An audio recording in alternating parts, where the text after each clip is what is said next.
An officer, your lawyer, or even a judge may ultimately decide who is at fault in a Fresno traffic accident.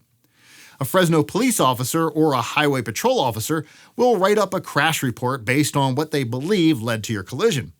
But that determination isn't always the final word on what happened. This accident report can be questioned by insurance companies.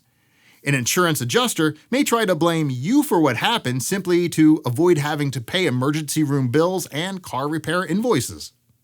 To keep this from happening to clients like you, Maison Law lawyers will fully investigate every detail of your accident. Strong evidence is collected and then presented to the insurer in a claim. A strong case may force the insurer to admit fault and offer a fair settlement check to you and your family. If the insurer still won't accept responsibility, your lawyer may have to file a lawsuit.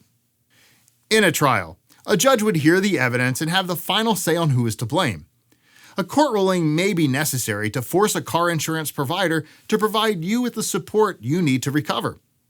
When you're unsure about how the fault and liability in your collision will be decided, talk over your case in a free legal consultation with Maison Law of Fresno.